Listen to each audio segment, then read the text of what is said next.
용해도 차를 이용한 분리예요. 자, 용해도 차를 이용한 분리다. 이거는 첫 번째, 자, 분별결정이라는 게 있어요. 재결정, 분별결정. 책에서는 재결정이라고 나와 있지? 예, 이거는 뭐냐면은, 자, 액체 녹는, 쉽게 얘기하면 물에 녹는 고체 혼합물의 분리예요.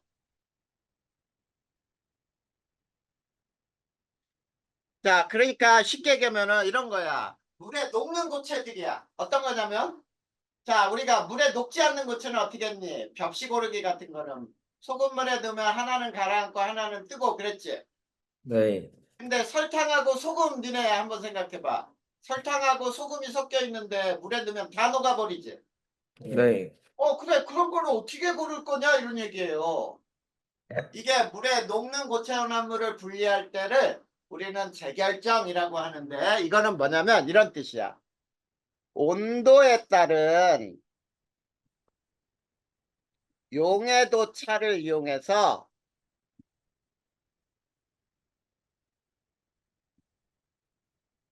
한 고체만 석출시키는 거예요. 석출.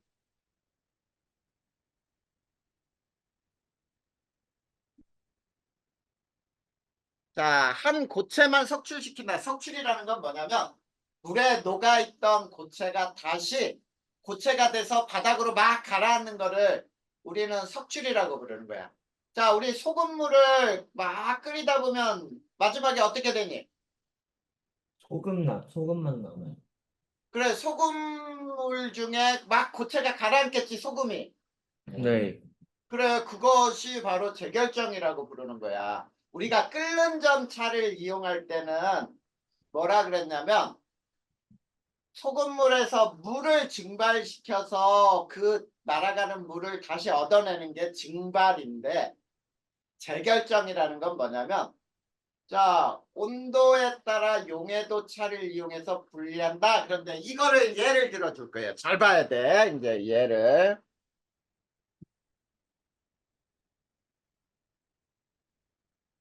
자, 요게 온도고요. 요게 용해도인데 두 개 그래프를 그릴 거예요.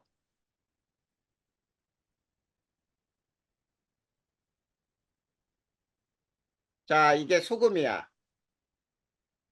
그 다음에 이게 붕산이에요.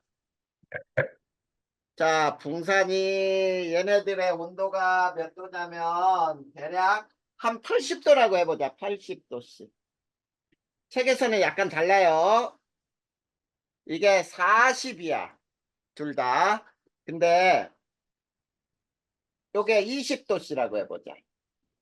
20도씨에 얘는 5, 여기는 38이라고 해볼까요? 자, 저거를 이제 분리를 한번 해볼 거야. 태우야, 지금 너 멈춘 거 같다? 네. 태워 화상이 멈췄어요. 멈춘 거 같아. 괜찮아? 아, 지금 돌아왔어. 네, 자, 보자. 저거 가지고 해볼 테니까 잘 봐. 어떤 거를 할 거냐면, 요 혼합물을 분리할 거예요. 잘 봐야 돼. 자, 붕산 몇 g이라고 해볼까? 음, 10g과 소금, 자, 30g을 혼합물이에요. 자, 요걸 분리하는 거를 지금부터 해볼 거야. 알겠지? 네, 자, 붕산하고 소금은 모두 물에 다 녹는 거야. 저거를 어떻게 하는지 잘 봐. 첫 번째가, 자, 80도씨에 물 100g에 녹여요.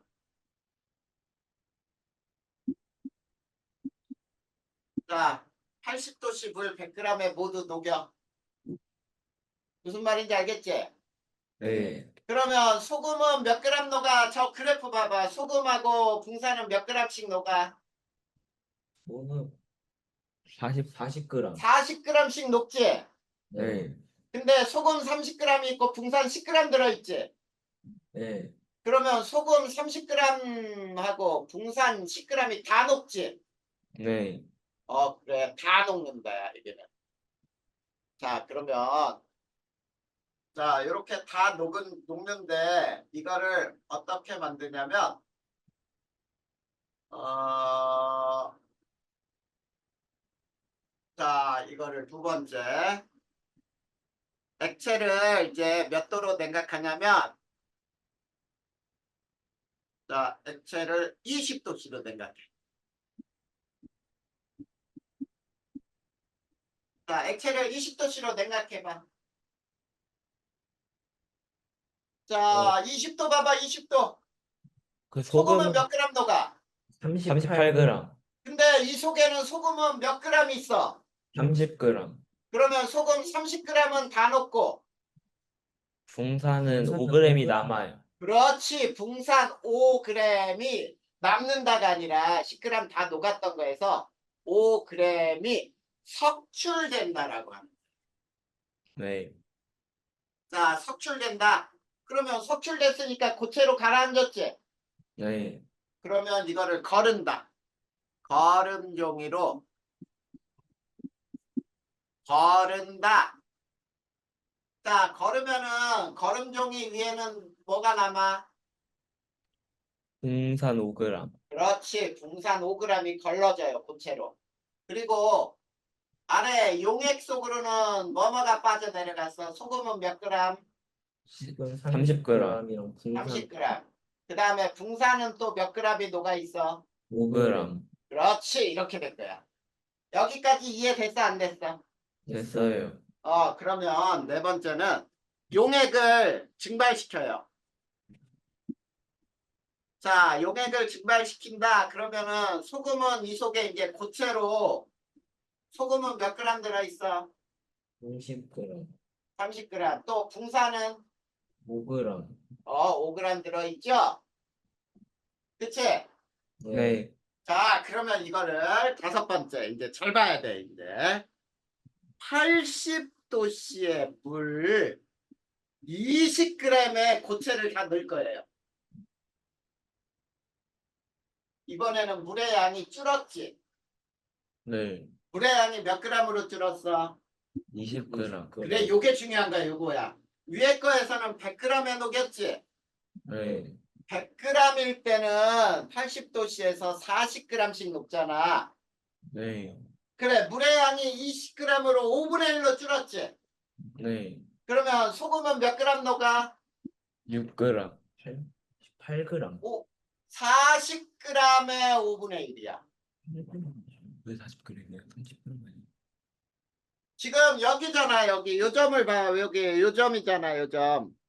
8g이요. 그렇지. 소금하고 붕산은 모두 몇 g씩 녹아?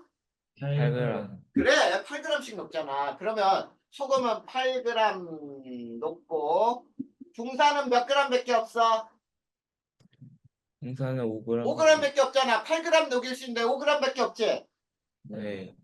그래, 이렇게 되는 거야. 그러면 소금 몇 g이 안 녹아? 소금은 22g. 그렇지. 안 녹는다. 고체가 그대로 밑에 남아 있겠지. 네. 그 다음에 여섯 번째, 거른다. 거름 종이로 거른다. 들었어요. 그러면은 여기에서도 거름 종이 위에는 뭐가 얻어져? 소금 소금이 22g. 22g 얻어지죠? 네. 그리고 밑으로 용액 속에 빠져내려가는 거는 소금은 8g, 그 다음에 붕산 5g이 이렇게 내려가 있겠지? 네. 이렇게 되는 거야. 이렇게 해서 얻어냈잖아. 분리한 거 아니야, 이렇게? 자, 여기 붕산 5g 분리해냈고, 여기 소금 22g 분리해냈잖아. 이렇게 이거를 여러 번 반복하면은 그 양들을 점점점 분리할 수 있는 거야. 알겠지? 네. 요런 방법을 재결정이라고 하는 거야. 자, 여기 잘 봐야 돼. 녹는 고체 혼합물일 때는 둘 다 녹여서 온도에 따라 용해도 차를 이용하는 걸 재결정이라고 한다. 알겠지? 네. 요거 제목을 굉장히 중요하게 알아두라 그런 거예요. 자, 그 다음에 이번엔 또 용해도 차를 이용하는 방법에는 또 뭐가 있느냐면 이거야. 자, 두 번째. 물에 녹는 고체와 녹지 않는 고체. 자, 물에 녹는 고체하고 녹지 않는 고체. 예를 들어 볼까요? 소금하고 모래가 섞여 있어. 이런 경우는 미네 소금하고 모래가 막 섞여 있어. 그러면 이거 분리해봐. 그러면 어떻게 하면 되겠냐? 태우야. 물 넣어요. 그러면 어떻게 돼? 소금 다 녹고 모래만. 자, 그래. 물에 넣어서 소금은 다 녹이고 모래는 녹지 않지. 네. 그러면 우선 모래를 걸러. 그러면 소금물이 빠져나가지. 네. 그걸 증발시켜. 그러면 소금 얻는 거잖아, 모래하고. 그거예요. 니네가 아는 방법 그대로 대답하면 돼. 네. 그래. 그래서 이런 거는 방법은 어떻게 하느냐. 자, 물에 녹인 후 모래를 거르고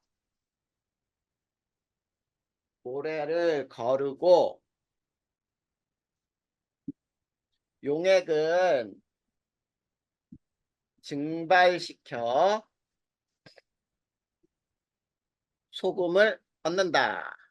네, 이렇게 하면 소금하고 모래가 분리가 되는 거잖아.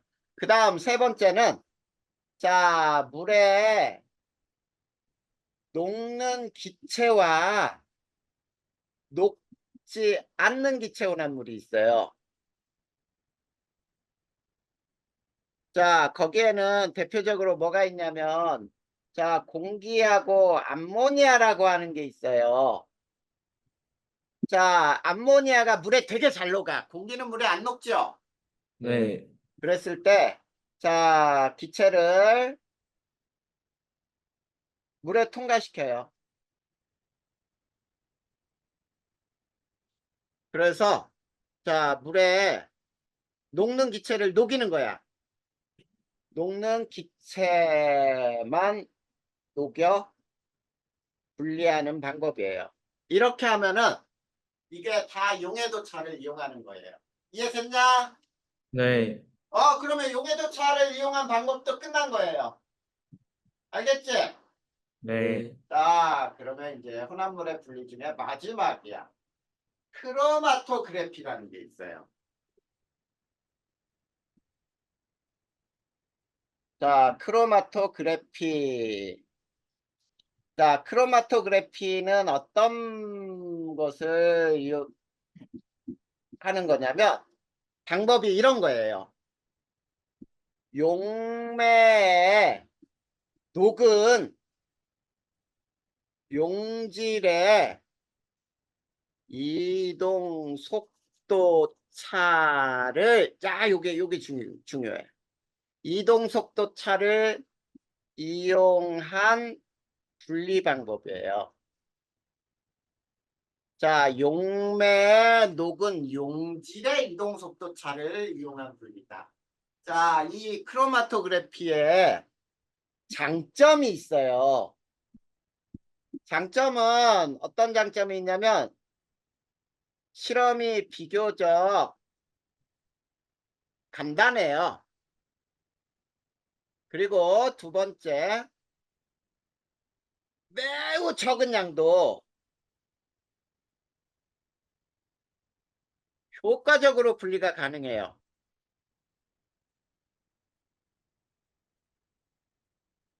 그 다음에 세 번째, 복잡한 혼합물도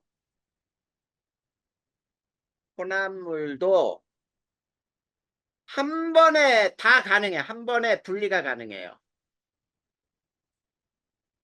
그 다음에 우리 끓는 점 차이를 이용하는 혼합물의 분리에서 만약에 끓는 점이 79도짜리하고 80도짜리의 액체가 섞여 있어. 이거는 끓는 점으로 쉽게 분리할 수 있을까 없을까? 없어요. 그래, 없어요. 왜냐면 온도 차이가 별로 안 나기 때문에 이럴 때는 끓는 점 차이를 이용해서 분리하기가 매우 힘들어. 근데 이렇게 특성이 비슷해도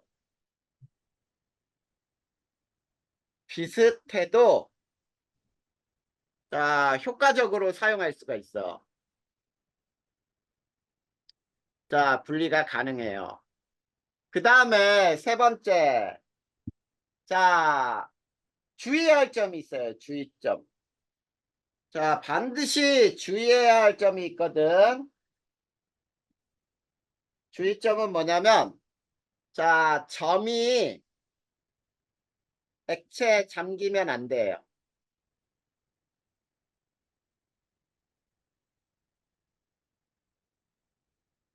액체에 잠기면 안 되고요. 두 번째, 반드시 뚜껑을 막고 해야 돼.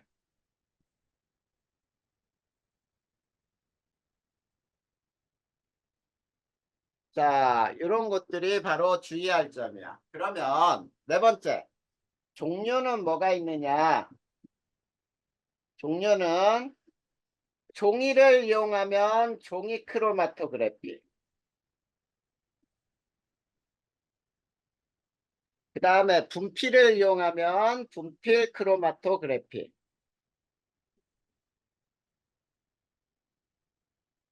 그 다음에 얇은 막을 이용한다 그래서 TLC라 그래서 얇은 막 크로마토그래피. 뭐 여러 가지가 있어요. 자, 이런 것들이 있는데 우리가 보통 종이나 분필을 많이 이용해. 중학교 때는. 거름 종이를 네모나게 잘라가지고 이용하면 되거든. 자, 그랬을 때, 자, 이용은 어디다 이용하느냐면 이런 거. 자, 사인펜에 색소를 분리한다든지, 그 다음에 잎에 엽록체를 분리해. 엽록체 색소를 분리한다든지, 그 다음에 우리가 약물 검사하는 거 있죠? 네.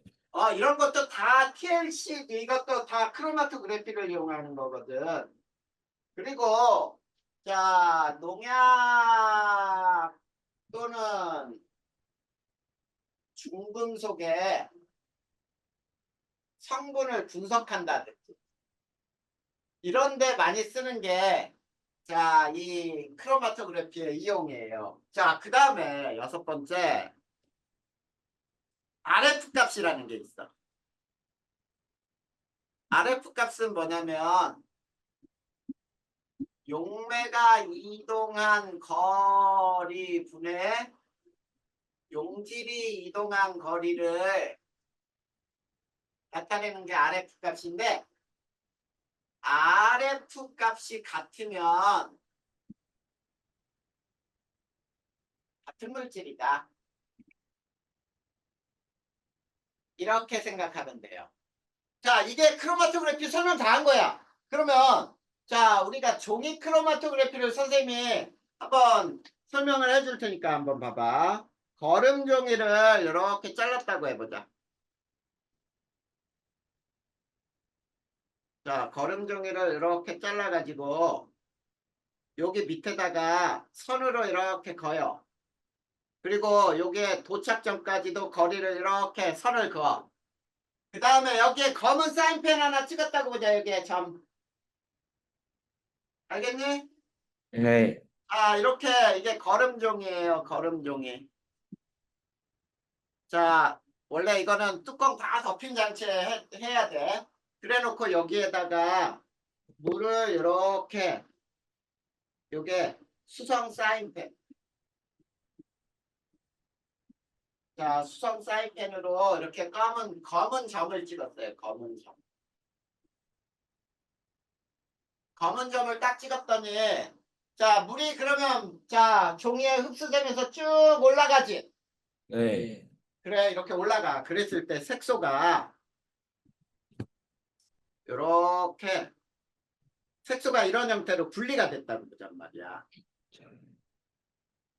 자, 이렇게 색소가 이렇게 분리가 됐다고 보자. 자, 그러면 이 수성 사인펜의 검은 점은 몇 가지 색의 혼합물? 세 가지. 세 가지 색의 혼합물 이렇게 하면 되는 거야. 여기서 나온 점의 개수를 세면 돼요. 알겠니?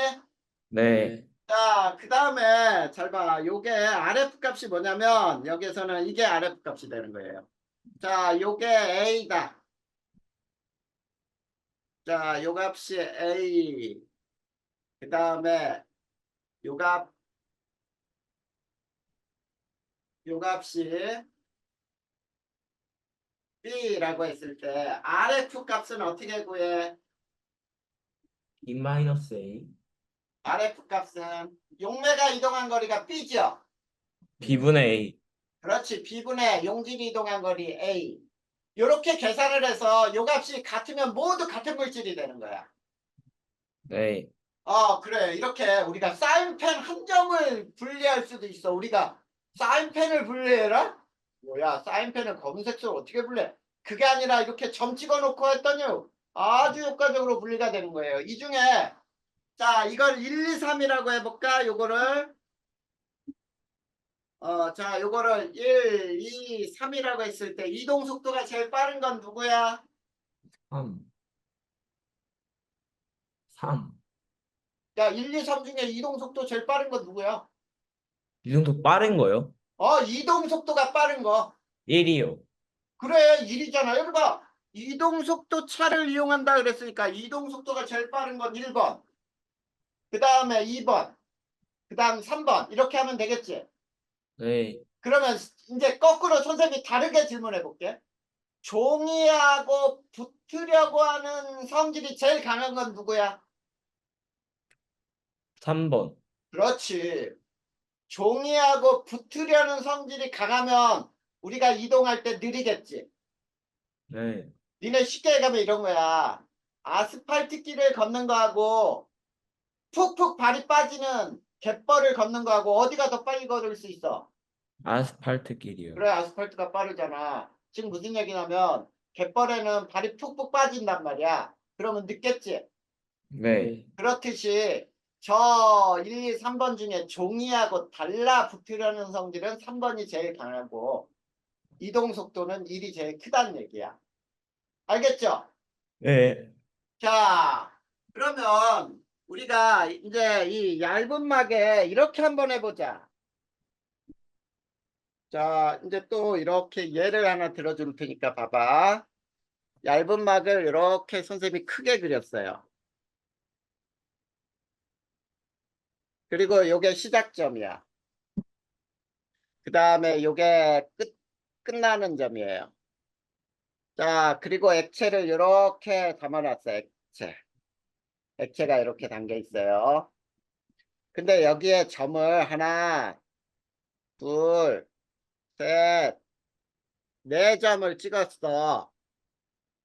자, 그래 놓고 쭉 했더니 여기에는 자, 이렇게 점이 여기에서는 이렇게 두 개가 찍혔고 여기에서는 자, 이렇게 찍혔다고 보자. 자, 그랬을 때 요건 A, B, C, D라고 하고 요거는 1번, 자, 2번, 3번, 4번, 5번, 6번, 7번이라고 할 때. 자, 이 그림을 보고 순물질이 있어요. 여기에서 순물질 네. 누구하고 누가? 5, 6, 7. 아니지. 5, 6, 7, 1, 2, 3, 5, 6, 7은 다 순물질이야. 아, A, B, C, D 중에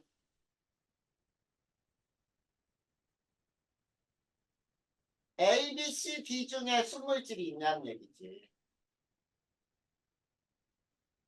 자, A, B, C, D 중에는 A와 C가 순물질이에요. 그런 A는 뭘로만 이루어져 있어? 네. A는 무엇으로만 이루어져 있어? 야, 여기에 번호 썼잖아. A는 1번으로만 이루어져 있어. 아, 번호를. 그래, A는 1번으로만 이루어져 있고 C는 4번으로만 이루어져 있죠. 네. 그래. 그러니까 순물질이지. 1번과 4번으로만 돼 있으니까. 근데 자, 혼합물은 누가 혼합물이야? B랑 D. B랑 T. B는 무엇과 무엇이 섞여 있어? 2번하고. 3번. 그렇지. 3번이 섞여 있고. D는 1번, 2번, 3번이 섞여 있는 거잖아, 물질이. 무슨 네. 말인지 알겠어? 네. 이해됐어, 안 됐어? 됐어요. 그 다음에 또, 자, 2번하고 5번은 같은 물질이야? 다른 물질이야? 1번하고 5번은 같은 같은 물. 물질. 네, 2번하고 5번은 같은 물질. 4번하고 6번도 같은 물질. 3번하고 7번도 같은 물질. 이렇게 되는 거야. 이해됐냐, 안 됐냐? 됐어요. 자, 여기까지. 자, 이해 안 되는 거 있어? 없어요. 자, 이해 안 되는 거 없어요? 네. 자, 오늘 배운 크로마토그래피 하는 거 봐봐. 93페이지 한번 펴봐. 자, 거기 거름 종이로 자, 뚜껑 덮어놓고 비커에서 하는 거 쭉 색소가 올라가는 거 보이지요? 94쪽이요? 93페이지에 왜? 그 실험에 사인펜 색소 분리하는 거 나오지? 네. 그래, 그렇게 하는 거야. 그게 크로마토그래피예요. 자, 단원이 하나 끝났어요. 102쪽까지 이제 문제야. 자, 그 다음 오늘 내용이 너무 빨리 끝났으니까 한쪽 더 할 거예요. 106페이지 보자. 106페이지. 자, 오늘은 106페이지까지만 나갈 테니까. 자, 보자. 수권의 분포와 활용이라고 나와 있죠? 네. 자, 수권은 지구상의 물이에요.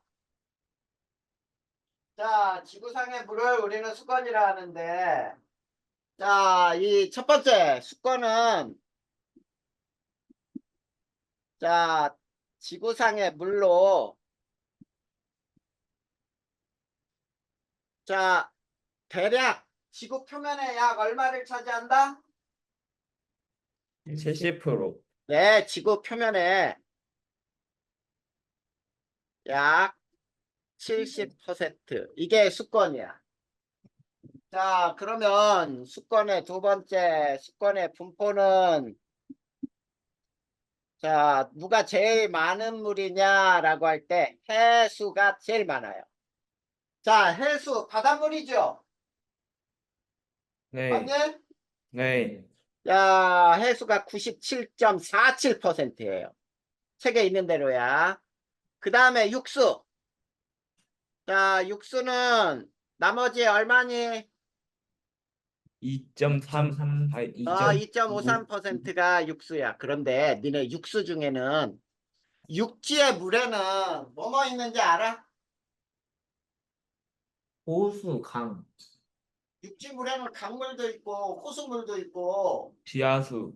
지하수도 있고 그렇지. 그 다음에 제일 많은 게 뭘까? 빙하. 맞아요. 그걸 알아야 돼. 자, 육지의 물 중에 빙하가 제일 많고요. 그 다음에 지하수예요. 그리고 나서 강, 호수 이게 제일 적어요. 자, 이게 수권의 분포야. 이해됐니? 네. 그러면 자, 이거 일부러 다 수권을 구성하는 물의 특징. 이거 굳이? 자, 첫 번째. 해수는 자, 가장 많은 물이고요. 짠맛이 나죠? 네. 지구상 가장 많이 분포하고요. 그 다음에 짠맛이 난다. 짠맛만 나는 게 아니야. 쓴맛도 나요. 자, 이게 해수의 특징이고요. 그 다음에 우리가 육수를 뭐라고도 부르냐면 육수를 담수라고도 불러요. 담수. 자, 담수는 빙하. 빙하가 가장 많죠. 자, 고산지대나 극지방에 많죠. 네. 이게 제일 많고요. 그 다음에 지하수. 자, 지하수는 표층에 있는 표층수라고 불러요. 지하로 스며들어 생성이 된 게 지하수예요. 알겠니? 네. 그 다음에 강호수, 이거를 지표수라고 불러요. 지표를 흐르는 물이에요. 자, 이런 것들이 바로 우리 육수의 종류라고 할 수 있겠지. 그러면 이런 육수는 수자원의 활용이에요. 습관의 활용이라고 부르는데, 자, 우리가 이 물을 뭐라고 부르냐면 대체할 수 없는 자원이에요. 자원. 그래서 우리는 이걸 수자원이라고 불러. 수자원. 자, 이 수자원은 다른 물질로 대체할 수 없는 유일한 자원이에요. 자, 우리가 물 없이 살 수 있을까, 사람? 아니요. 없어요. 없어요. 그만큼 물이라는 건 귀중하단 말이야. 자, 이 수자원은 쉽게 활용할 수 있는 물이 있어요. 쉽게 활용 가능한 물에는 되게 물의 양은 굉장히 적어요. 얼마 정도냐면 수권 전체의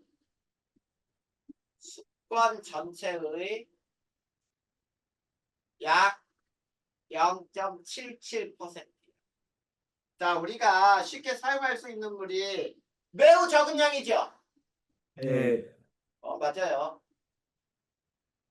그래서 니네 TV 애들 물 없어서 막 오염된 물 퍼가서 먹는 거 이런 거 TV에서 봤냐 혹시? 네. 그래 진짜 물을 먹어야 되는데 오염된 물밖에 없으니까 그래도 그 물이라도 먹어야 병에 걸리더라도 살거든. 이 물이라는 게 그만큼 다른 물질하고 대체할 수 없는 유일한 자원이고 우리가 활용할 수 있는 물이 매우 적은 양이에요. 자, 그리고 물이 가장 많은 해수는 염분 때문에 짠맛 때문에 직접 활용이 어때요? 불가능해요. 불가능이야. 자, 우리가 이 바닷물 마시면은 목마를 때 바닷물 좀 먹으면 안 돼요. 바닷물 먹으면은 어떻게 될까? 더 갈증나요. 더 갈증나고 탈수 증상으로 몸에 있는 물이 더 빠져나가요. 그래서 탈수 증상으로 죽게 돼. 그래서 바닷물은 직접 이용할 수가 없어요. 자, 그 다음에 이런 수자원의 용도는 어디에 쓰이니? 우리가 생활용수. 그렇지. 그걸 생활용수라고 불러요. 자, 설명은 안 해도 되겠지. 가정 같은 데서 우리 설거지도 하고 그 다음에 세수하고 머리 감고 목욕하고 할 때 쓰는 모든 물이 생활용수야. 네. 그 다음에 농업에 농업. 필요한 물도 있죠. 네. 우리 논밭에 물이 필요해요. 논에 물 훨씬 많이 필요하고.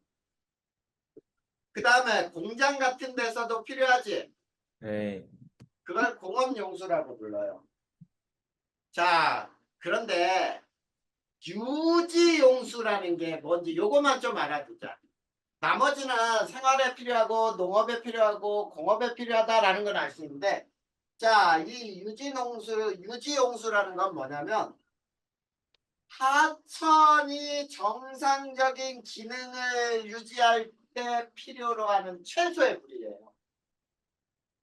그러니까 하천이 자신의 기능을 할 수 있는 물의 최소량이야. 이만큼의 물은 반드시 필요해 라고 할 때 이런 물의 양을 유지용수라고 불러. 이 유지용수 외에 물을 사용해야 돼요. 왜냐면 자 유지용수가 부족한데 거기에 있는 물을 계속 퍼다가 우리가 물 정화해서 먹는다 그러면 물이 계속 부족해지겠지. 네.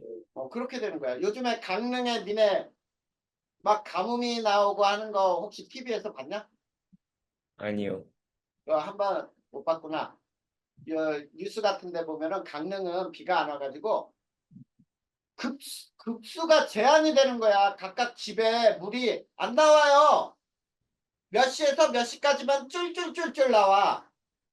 그러니까 사람들이 화장실에 요즘은 다 아파트나 이런 것 때도 다 변기에 어때 뒤쪽에 물이 채워져 있어야 물이 누르면 내려가지. 네. 그 물을 우리가 생수를 사다가 그 뒤에 물을 부어서 내린다고 하잖아. 아, 그만큼 물이 부족하면 굉장히 곤란해지죠, 우리 사람들은. 그치? 네. 자, 그래서 수자원의 가치 거기 봐봐. 이거는 선생님이 얘기 안 해줘도 알 수 있을 거예요. 자, 수자원의 가치는 그만큼 중요해. 왜? 대체 불가능한 유일한 자원이라 그랬잖아. 네. 그렇죠? 네. 자, 그래서 세 번째 수자원의 가치는 엄청나요. 이거는 거기에 나온 대로 봐봐. 인구 증가하고 산업이 발달하여 물 사용량은 점점 많아지고 있지만 활용할 수 있는 수자원의 양이 매우 적고 한정되어 있기 때문에 매우 수자원이라고 하는 건 중요하다 이런 얘기죠. 중요하다 그냥 간단하게 매우 중요해. 자, 이 얘기예요. 그래서 수자원을 보호해야 되겠지. 관리하고 네. 수자원 관리가 필요해요. 자, 우리 수자원 관리에서 댐 설치하죠? 네. 댐을 설치해서 어떻게 비가 많이 올 때 그 물을 모아다가 비가 안 올 때는 그 물을 이용하는 것들이야. 이게 댐이 필요한 이유예요. 그 다음에 또 지하수를 개발을 해.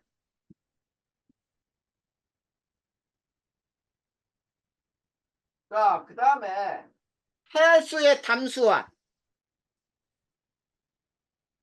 해수의 담수화는 기술이 필요한데 이건 뭐냐면 바닷물은 직접 이용할 수 없으니까 바닷물을 먹을 수 있는 물로 막 바꾸는 게 담수화라고 부르는 거예요.